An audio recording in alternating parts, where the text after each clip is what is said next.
ఆవు పేడ ఉన్న ఇళ్లలో ఉంటాను అన్నది. అందుకే పూర్వకాలంలో గోమయంతో ఇల్లు అలికేవారు, కనీసం ఆవు పేడతో కళ్ళాపు చల్లేవారు.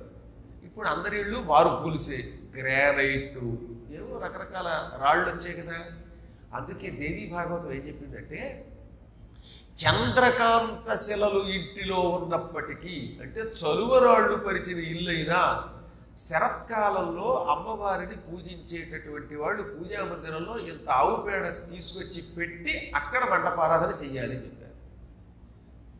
అందుకే ఇప్పటికి కూడా మేము మా పీఠంలో, మా అమ్మవారి గుళ్ళో అది ఎంత అద్భుతమైన రాళ్లతో పరిచిన శరత్కాలంలో ఆవు పేడ పెడతాం అక్కడ. ఎందుకంటే ఆవు పేడ ఉంటే అక్కడికి అమ్మవారు వచ్చి కూర్చుంటుంది. అక్కడికి ఇంట్లో కూడా అంతే.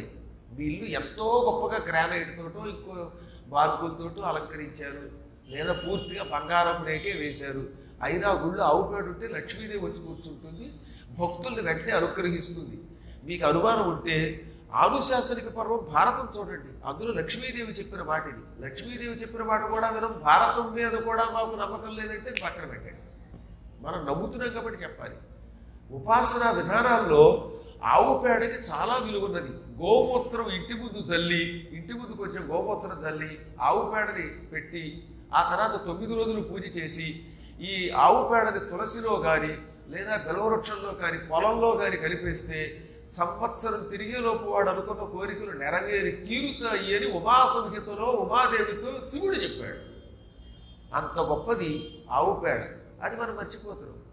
అందుకని మంత్రానుష్ఠానం చేయాలంటే తప్పనిసరిగా ఇంట్లో ఆవు పేడ ఉండాలి.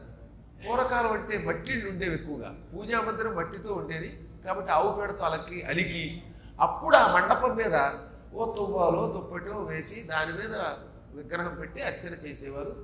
ఇప్పుడు అలాంటివి కుదరవు కనుక కొంచెం ఆవు పేడ అక్కడ పెట్టండి. మళ్ళీ ఆవు పేడ వ్యర్థం చేయకండి. ఇళ్లల్లో తులసి కోట ఉంటే అందులో వేసేయండి, తులసి బాగా పెరుగుతుంది. లేదా బెలవవృక్షం ఉంటే అందులో వేయండి. పొలాలు ఉంటే ఆ పొలాల్లో కలిపితే మరీ మంచిది. ఏమీ లేకపోతే ఆఖరికి ఇంట్లో కాస్తో కోస్తో భూమి ఉంటే, అపార్ట్మెంట్ అయితే ఏం చేయలేం, కానీ అంతో ఎంతో నేల ఉంటే ఆ నేలలో కలపండి. ఎక్కడైనా దారిలో పొలంలో అయినా వేయండి. ఆ పొలానికి మంచిది, మనకి మంచిదట. దానివల్ల వచ్చే లాభాలు చెప్పారు. పూర్వకాలం మట్టితో వినాయకుడి విగ్రహాలను తయారు చేసి ఏది అగస్త్యుడి కాలంలో ఈ విగ్రహాలు పొలాల్లో కలిపేవారు. అందుకే పొలంలో పండే పంట ఆరోగ్యంగా ఉండేది, పంట నాశనం లేకుండా ఇంటికి వచ్చేది. విఘ్నేశ్వరుడి కటాక్షంతో తిరిగి వెనక్కి పంట వచ్చింది అని గణేశ పురాణంలో చెప్పాడు వేదవ్యాసుడు గారు. ఆ తర్వాత ముద్దల పురాణంలో కూడా అదే ఉంటుంది. కాబట్టి ఇలాంటివి చెయ్యాలి. ఆవు పేడ, గోమూత్రం ఇవి ఉన్న చోట తప్పనిసరిగా లక్ష్మి ఉంటుంది.